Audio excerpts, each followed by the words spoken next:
Hey Zouk Family, welcome back. This week on Friday, we have an awesome mix coming up with a good friend of ours, Khomha, coming all the way out of Colombia. That's where he is right now. Hey dude, how are you and how have you been? How are you, my man? I'm super good. Well, working a lot in the studio, working in a lot of new music, a lot of DJ mixes as well. So many things to do, but yeah, really happy. We're healthy. I'm here with my parents, and yeah, thankfully I was now traveling. I was about to travel before everything happened, like they closed the airports and everything here. So yeah, I'm really happy, really happy to be here at least. And how is Colombia at the moment? Well, right now I think we have right now around 15,000 with a COVID-19 thing. But for now, I think we're doing kind of good because if you look at the situation in other countries, it's pretty dramatic, and the government is actually being very strict about all the things that you can do. So yeah, little by little, they are giving us like permission to do little things, like for example, 1 hour exercise every day in the afternoon. So those little things helps you, to your mind, to at least go out and have some fun, like something different. So tell me, you're one of the most exciting names to come out of South America, and you've been doing this for over 10 years. So how has the scene changed for you, and how has the scene of DJs coming out of South America changed over the last 10 years? Wow, that's a great question because I actually realized that I've been doing this for a long time now. You don't, I just you started. don't look it. You don't look it. No, no, I never do. Like, I started when I was 17, 18, kind of, playing in small bars here in Colombia, in Medellin. Actually, that's my hometown. So, it's been a long time, and it's been a long road, and I've been making a lot of dreams come true, and all of this.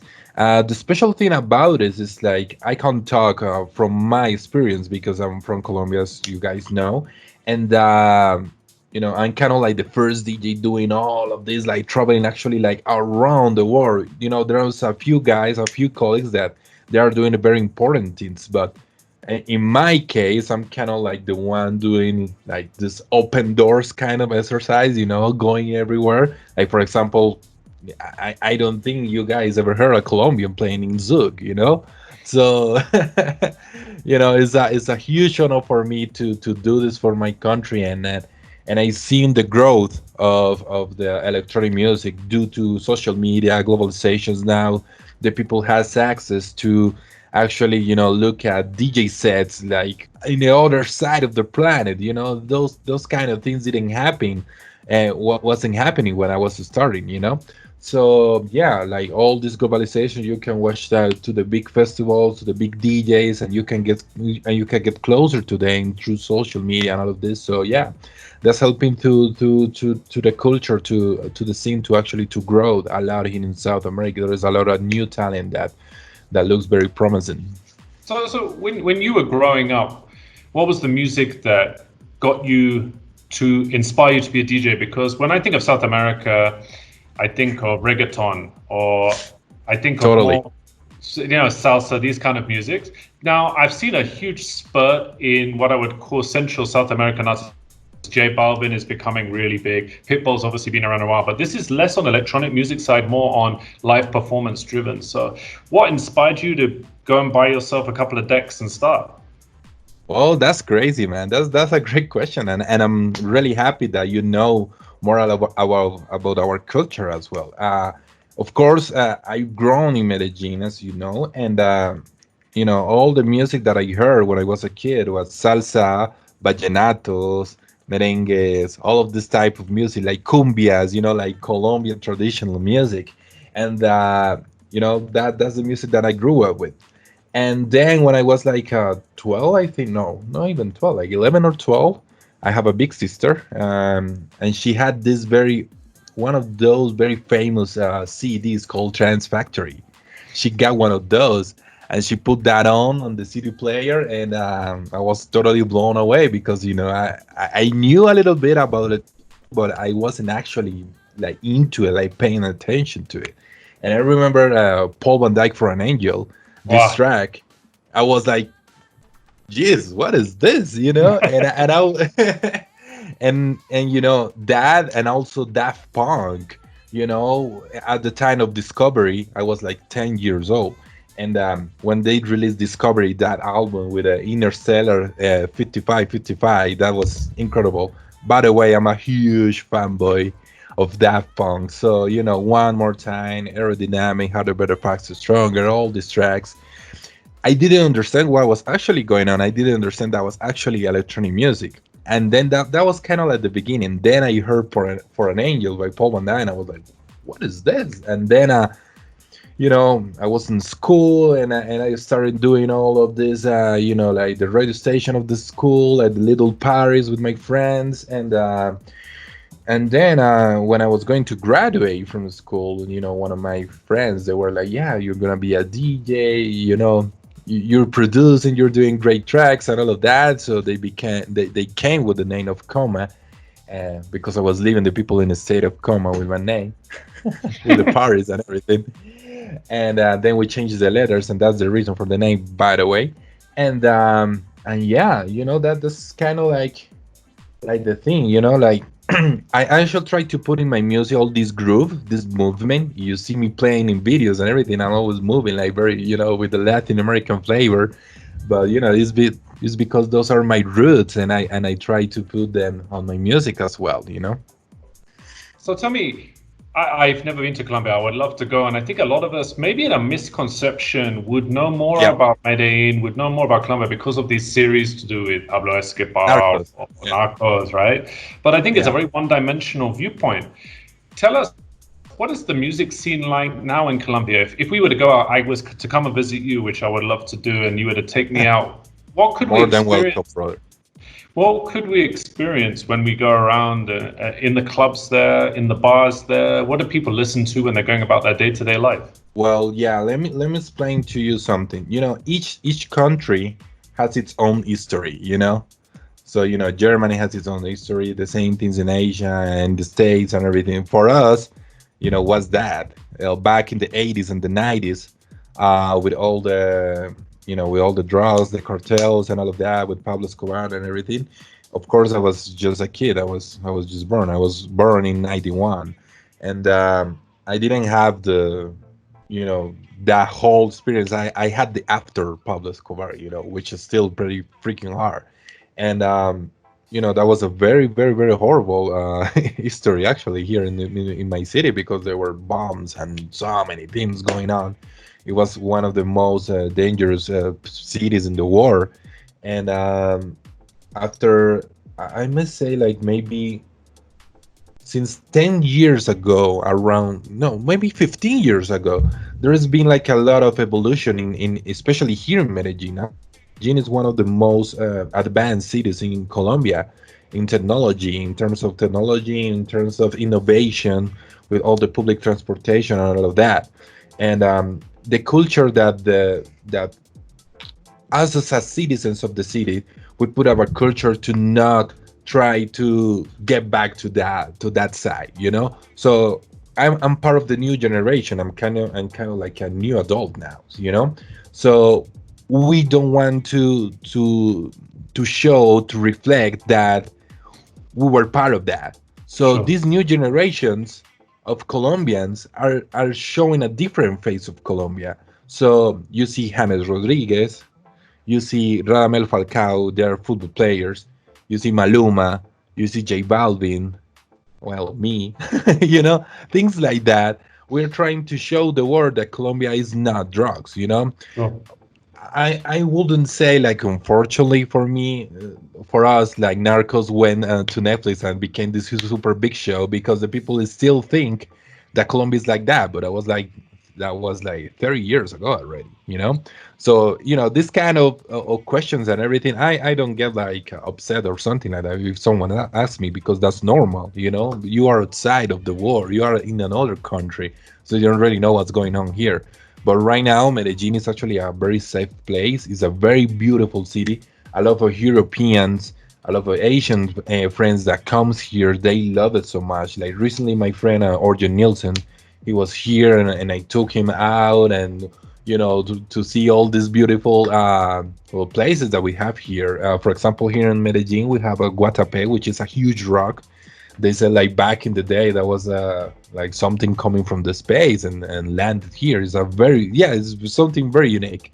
There is another cities like Cartagena, which is very magical, which is like in the coast of Colombia.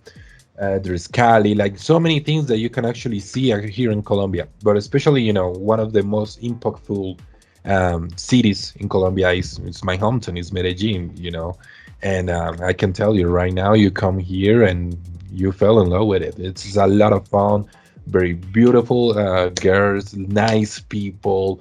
It's very warming. It's very welcoming. So yeah, you will love it for sure.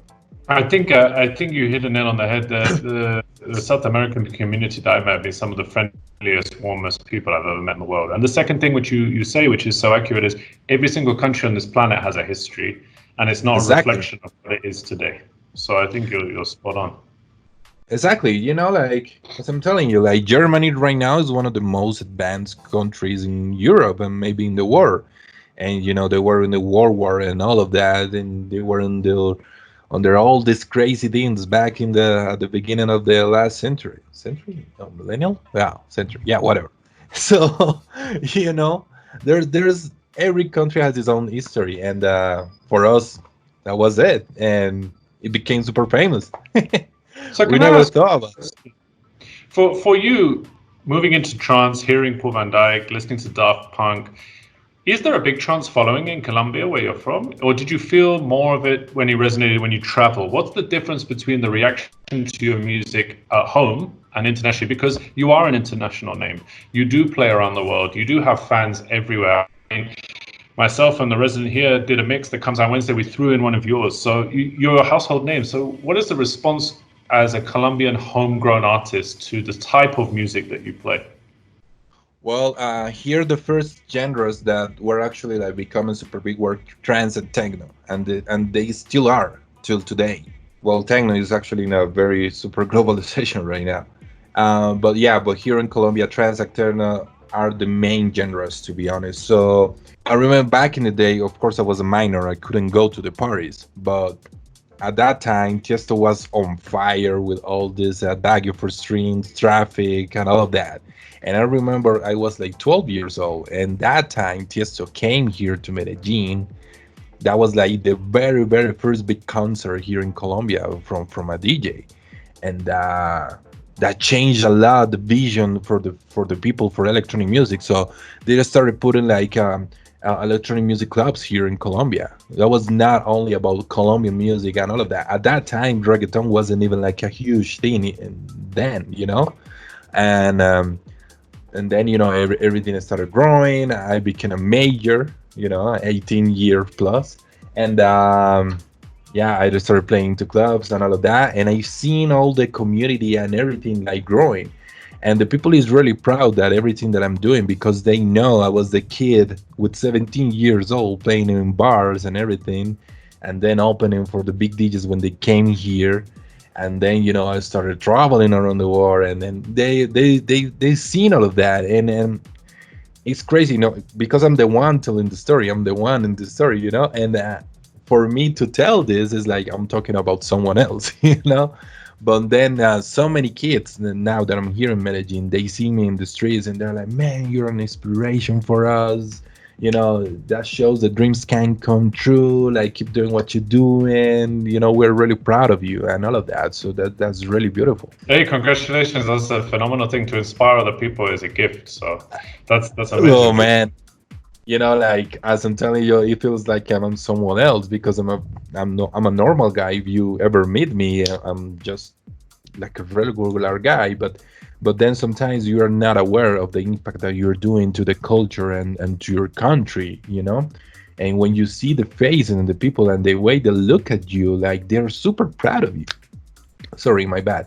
And everything that you're doing, and you're like, wow, I'm actually doing something very meaningful, and the best way to be grateful with God and the universe is making the best of you, and with the talent that God gave me, because that's my service to the world and to the universe, like giving great music and make people forget about what's going on in their lives and having a good time, you know? I say that a lot. When people ask me what the best part of my job is, I'm not as talented as you, and I don't get to travel the world to do what we do. But I say that when 1,000 people come to Zouk and one song comes on, and it might be like Around the World, Daft Punk, and they're all hands in the air, they're all cheering, and they've forgotten about a breakup or getting fired or an argument for just 1 or 2 or 3 hours.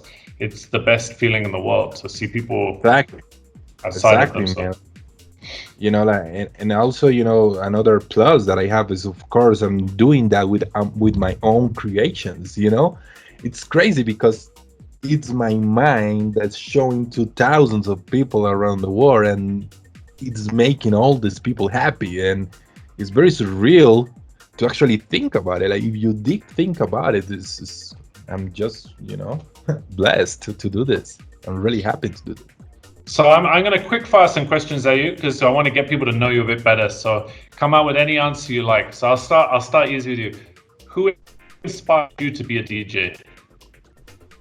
Jesus. I said Daft Punk, maybe. Yeah. Favorite track of all time? Oxia Domino in electronic music. Beautiful track. One of my favorites. In electronic music, of course.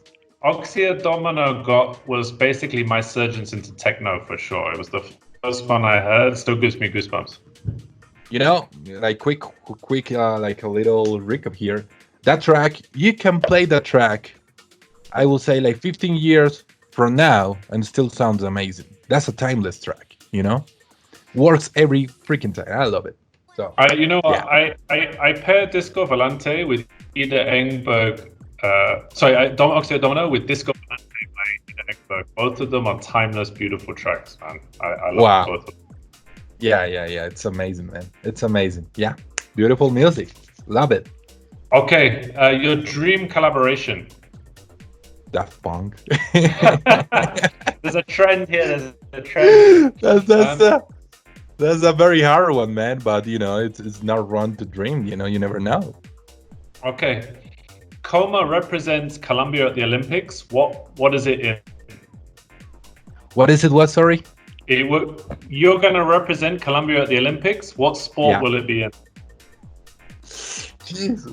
I guess football. I'm kind of good. Which position? Football. Which position? Offensive midfielder. Oh wow. Okay. Yeah. Number 10. Your favorite food? Burgers. Oh, I'm so disappointed. Really? Such a wealth of amazing South American food, and you pick burgers. Oh, okay. But I thought like food that I can actually like eat around the world. You know? No, yours. You have one meal. What would you choose? Oh, okay. My favorite meal is called bandeja paisa, and it's from here, from Medellin. Bandeja paisa. Describe it. Let me know. What's it like? It has a lot of things. It's not for everyone because, you know, when you grow here, like, we are kind of like used to kind of heavy food. You know, we kind of like similar to Mexicans. It's not like similar because Mexicans, they like spicy food that is actually heavier than us. But here we have like beans. The bandeja paisa has beans. That's rice. That there's one thing called chicharrón. You never heard about it, but yeah, that's pretty cool. It's coming from pork, but it's actually very tasty. It's very good. It has avocado. Has another thing called chorizo, but I don't think that has a translation. Oh, it's the spicy sausage, right? Yeah, kind of similar. Exactly. There you go. But it's not spicy. There is like an actually chorizo from here. So It's like, yeah. We have like our own chorizo. Then we have what else does it have? There is another thing called like, some hairs and things, but yeah, it's very good. I love it. You can search it on Google. It's called bandeja paisa. I will for sure. Your favorite country that you've toured? Wow, that's a hard one. Of course, Malaysia is on it, and it's not because I'm doing an interview for Zouk. It's not only about it because I actually love Zouk so much, and you know, you guys know about it. And And I love Kuala Lumpur. I love the vibe of the city. It's like a very kind of like futuristic city. I love that. I say Montreal, Amsterdam. It's pretty cool as well. Poland. I love Poland so much. Poland is amazing as a country. Mexico, of course. Argentina. And then in the States, I would say California, Los Angeles is magical always. And yeah, and of course Jakarta, Indonesia is very good as well. Yeah, those kind of like the ones that comes to mind so much. But there's been a lot actually, but yeah. So when you come to visit, and of course we look forward to inviting you, what is the number one thing that you want on your rider for us to prepare for you? Last time I went, that was actually the first time I went with Blink to Korean barbecue or Korean. That was pretty amazing. I love that. I never had the experience that they cook the food and everything there in the table. That was pretty amazing. I would love to do that again. So yeah, for sure. We can make that happen for you, my friend. We can make that happen for you. Amazing, amazing, amazing. And if there was one song of yours that, let's say someone has not heard your music before, what's the song you think is the perfect introduction to Khomha?